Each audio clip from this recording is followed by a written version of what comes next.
तो नमस्कार दोस्तों, एक बार फिर से स्वागत है हमारे चैनल स्टडी विद रॉबिन में। आज मैं आपको जीके और जनरल अवेयरेंस का प्रैक्टिस सेट नंबर 3 लेके आ रहा हूँ। तो इस वीडियो में हम इंडियन जीके से कुछ सवाल पूछेंगे जो कि आपके आने वाले एग्ज़ाम जैसे हिमाचल प्रदेश पटवारी, रेवेन्यू डिपार्टमेंट का, पुलिस के एग्ज़ाम और भी जो भी एग्ज़ाम है जिनमें जीके आते हैं उनके लिए ये इम्पोर्टेंट वीडियो साबित हो सकती है। तो ज़्यादा देर ना करते हुए पहले क्वेश्चन की ओर बढ़ते हैं। निम्नलिखित में से कौन सी खरीफ की फसल है?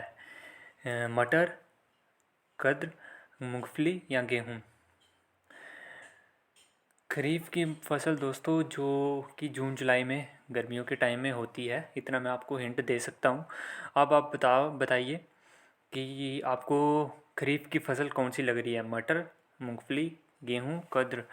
और इसका सही आंसर है ऑप्शन नंबर सी, मूंगफली। इसका सही आंसर है, ये खरीफ की फसल है, जबकि गेहूँ ये शीत ऋतु की फसल है। क्वेश्चन नंबर 2, वायुमंडलीय दाब को मापने के लिए निम्नलिखित में से किस वैज्ञानिक उपकरण का उपयोग किया जाता है? एमीटर, बैरोमीटर, फोटोमीटर या बोलोमीटर? यहाँ पे दोस्तों ऑप्शन नंबर सी में फैदोमीटर होना चाहिए था। और तो आपको क्या लगता है वायु दाब नापने के लिए किसका उपयोग किया जाता है? तो इसका आंसर है ऑप्शन नंबर 2, बैरोमीटर।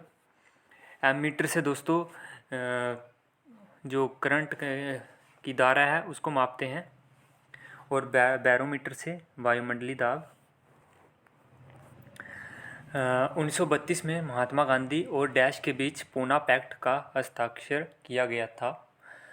तो किसके साथ किया गया था? Option number A Mohammad Ali Jinnah, option number B Jawaharlal Nehru, option C Motilal Nehru या option D B R Ambedkar.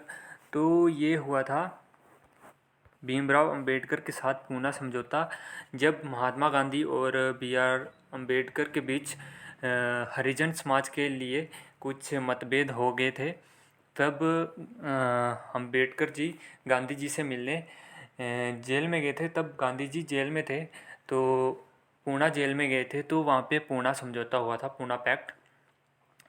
वहाँ पे अंबेडकर जी ने गांधी जी से कहा था कि आपको जो हरिजन समाज के लिए जो भी किया जा रहा है, अगर आप उसका विरोध करोगे तो आपका एक देश का बड़ा दल आपका विरोध करेगा।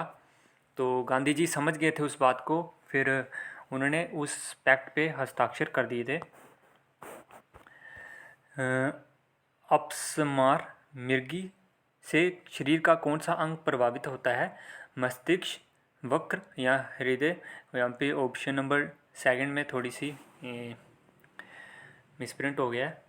तो मिर्गी से क्या प्रभावित होता है दोस्तों? ये बहुत ही बुरी बीमारी है, भगवान ना करे किसी को हो। इससे जो आदमी होता है उसका दिमाग प्रभावित होता है। तो किसी किसी को जस्ट ये कुछ टाइम के लिए दौरा पड़ता है, फिर वो ठीक हो जाता है। तो ऐसे कहा जाता है कि आग के पास जाने से या पानी के पास जाने से कभी कभी कुछ को पानी से होती है, कुछ को आग से होती है, या ज़्यादा बंदी हो जाए तो भी आ सकती है। तो इससे माइंड इफेक्टेड होता है। नर्मदा नदी मध्य प्रदेश में डैश से निकलती है? मांडू की पहाड़ियाँ, अमरकंटक की पहाड़ियाँ, ओलाकेश्वर की पहाड़ियाँ, या पंचमढ़ी की पहाड़ियाँ? तो इसका आंसर है ऑप्शन नंबर बी, अमरकंटक की पहाड़ियों से नर्मदा नदी मध्य प्रदेश से निकलती है। भारतीय रिजर्व बैंक ने रुपये के प्रतीक को निम्नलिखित में से किस वर्ष अपनाया? 2008 में, 2012 में, 2011 में या 2010 में? जो हमारा साइन है आर का, जैसे र के ऊपर मात्रा दी है, उसको भारतीय रिजर्व बैंक ने कब अपनाया था? तो वो 2010 में अपनाया था। हिल पैलेस संग्रहालय डैश में स्थित है? कर्नाटक में, केरल में, जम्मू और कश्मीर में या हिमाचल प्रदेश में? तो हिल पैलेस जो है वो केरल में स्थित है। हिल से बहुत दोस्त कंफ्यूज हो रहे होंगे कि जम्मू कश्मीर लगाएं या हिमाचल प्रदेश, वो हिल पैलेस केरल में है। विश्व शौचालय दिवस 2020 की थीम स्थायी स्वच्छता और जलवायु परिवर्तन थी। यह दिवस किस तारीख को मनाया गया? 22 नवंबर, 14 नवंबर, 16 नवंबर या 19 नवंबर? तो विश्व शौचालय दिवस की ये 19 नवंबर को, ऑप्शन नंबर डी, 19 नवंबर को विश्व शौचालय दिवस 2020, जिसकी थीम स्थायी स्वच्छता और जलवायु परिवर्तन थी, यह दिवस बनाया गया था।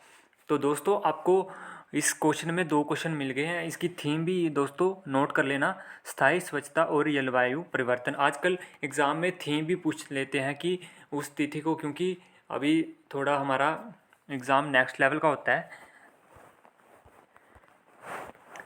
विश्व बैंक के वर्गीकरण के अनुसार जुलाई 2019 तक उच्च मध्यम आय वाले बैंकों देश में प्रति व्यक्ति आय अमेरिकी डॉलर में डैश संकेत के बीच है, 3.996 डॉलर से 12.3756, या ऑप्शन नंबर सेकंड 51.026 डॉलर से 3.995 डॉलर, ऑप्शन नंबर 3 1025 डॉलर से 3.224 डॉलर, या ऑप्शन नंबर 4 5,12,376 डॉलर से 15,275 डॉलर। तो ये थी ऑप्शन नंबर 1। विश्व बैंक के वर्गीकरण के अनुसार जुलाई 2019 तक उच्च मध्यम आय वाले देश में प्रति व्यक्ति आय अमेरिकी डॉलर में 3.996 से 12.375 संकेत के बीच है। भारत में पीर बुदान का मेला प्रतिवर्ष कहाँ लगता है? मध्य प्रदेश, हरियाणा, उत्तर प्रदेश या उत्तराखंड? तो पीर बुदान का मेला मध्य प्रदेश में लगता है दोस्तों। पीर बुदान का मेला प्रतिवर्ष मध्य प्रदेश में लगता है। क्वेश्चन नंबर 11, अगस्त 2020 में निम्नलिखित में से किसने मध्य प्रदेश सरकार द्वारा खेलों में उत्कृष्ट के लिए दिए जाने वाले विक्रम पुरस्कार प्राप्त किया? किसने किया था? शर्मिला देवी, वंदना कटारिया, निकी प्रधान या करिश्मा यादव? तो इसका आंसर होगा ऑप्शन नंबर 4, करिश्मा यादव को मध्य प्रदेश सरकार द्वारा खेलों में प्रतिष्ठा के लिए दिए जाने वाले विक्रम पुरस्कार से सम्मानित किया गया था 2020 में। भारतीय संविधान के अनुच्छेद 123 के तहत अध्यादेश की घोषणा करने की शक्ति निम्नलिखित में से किसके पास है? लोकसभा अध्यक्ष, भारत के राष्ट्रपति, राज्यसभा के सभापति, भारत के महान्यायवादी? तो भारतीय संविधान में अनुच्छेद 123 के तहत अध्यादेश की घोषणा भारत के राष्ट्रपति के पास है वो शक्ति। यहाँ पे आप आंसर देख सकते हैं। निम्नलिखित में से कौन सा सबसे पुराना ग्रैंड स्लैम टूर्नामेंट है? Tennis tournament, Australian open, Wimbledon, French open या यूएस ओपन? तो दोस्तों विंबलडन सबसे पुराना है और ये इंग्लैंड में खेला जाता है। ये सबसे पुराना ग्रैंड स्लैम है दोस्तों। क्वेश्चन में एग्ज़ाम में ये भी पूछ लेते हैं कभी कभी कि ऑस्ट्रेलियन ओपन कौन से उसमें खेला जाता है, वो कौन से कोर्ट में खेला जाता है? ये सभी अलग अलग होते हैं। कोई ग्रास कोर्ट में खेलते हैं, कोई क्ले कोर्ट में खेलते हैं, कोई अलग अलग होते हैं दोस्तों। ये सभी याद रखने हैं। और कौन सा ओपन कौन से देश में होता है, जैसे ऑस्ट्रेलियन का तो सभी को पता होगा, और यूएस। विंबलडन के लिए बहुत से दोस्त कंफ्यूज हो जाते हैं। निम्नलिखित विकल्पों में से कौन सी सबसे भारी गैस है? हीलियम, ऑक्सीजन, नाइट्रोजन या रेडोन? तो दोस्तों ऑप्शन नंबर डी, रेडोन सबसे भारी गैस है इन ऑप्शन में से। 15 क्वेश्चन है, महान बल्लेबाज और कमेंटेटर डीन जोन्स, जिनका निधन 24 सितंबर 2020 को हृदय गति रुक जाने कार्डियक अरेस्ट के कारण हुआ था, अपने खेलों के दिनों में प्रतिनिधित्व करते थे? दक्षिण अफ्रीका का, ऑस्ट्रेलिया का, इंग्लैंड का या यूएस का? तो यूएस तो दोस्तों आप सभी को पता है क्रिकेट में इतना ज़्यादा वो है नहीं, एक ऑप्शन एलिमिनेट हो गया। ऐसे एग्ज़ाम में आपने क्वेश्चन एलिमिनेट करने हैं। डीन जोन्स एक महान बल्लेबाज और कमेंटेटर कौन से देश के थे? वो ऑस्ट्रेलिया के थे। दोस्तों आपको याद होगा ऑस्ट्रेलिया का एक और बहुत अच्छा खिलाड़ी था जो कि एक महान कमेंटेटर भी था, एक महान गेंदबाज भी था। उसने लास्ट सेंचुरी की बॉल ऑफ द सेंचुरी भी डाली थी।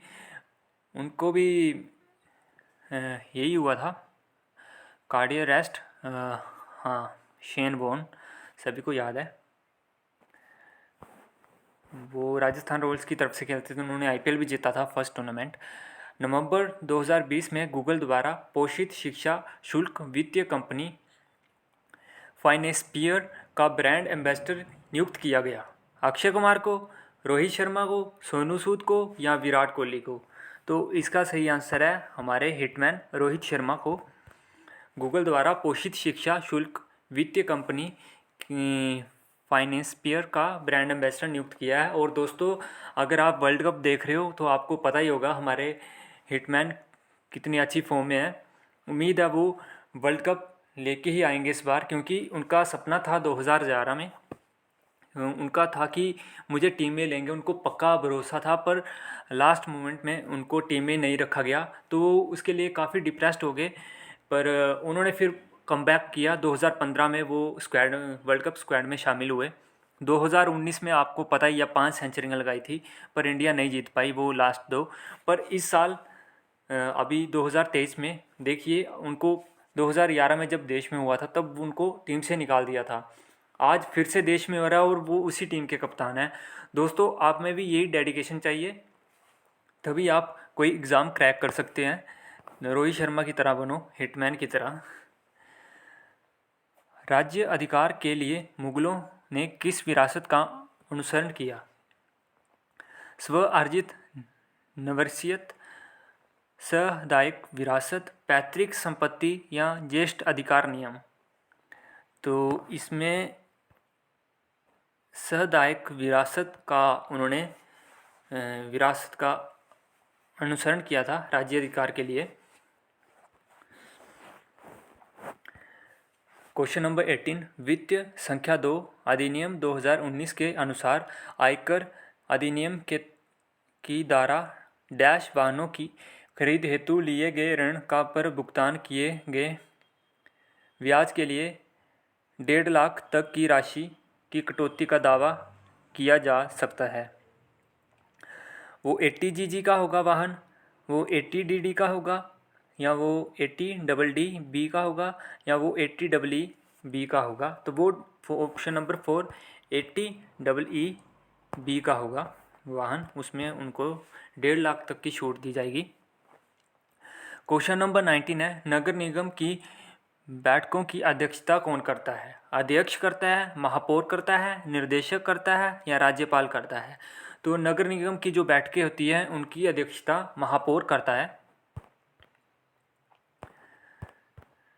क्वेश्चन नंबर 20 है, नवंबर 2020 में निम्नलिखित में से कौन बिहार के मुख्यमंत्री बने? तेजस्वी यादव, चिराग पासवान, विजय सिन्हा या नीतीश कुमार? तो इसका आंसर है ऑप्शन नंबर 4 नीतीश कुमार। नीतीश कुमार भी बिहार के कई बार मुख्यमंत्री बन चुके हैं। ज़रूर उनमें भी कुछ बात होगी तभी वो बने हैं, पर वो प्रधानमंत्री बनने के भी ख्वाब देख रहे हैं। निम्नलिखित में से कौन सा मृदा निर्माण का कारक नहीं है? कार्बनिक सामग्री की भूमिका, जलवायु कारक, अकार्बनिक सामग्री की भूमिका, जनक शैली की प्रकृति? तो इसमें होगा अकार्बनिक सामग्री की भूमिका, option number C. Alauddin Khilji ने अपने सैनिकों के लिए एक नए सैनिक नगर का निर्माण करवाया जिसका नाम था बंगाल, सिंध, मैसूर या सीरी?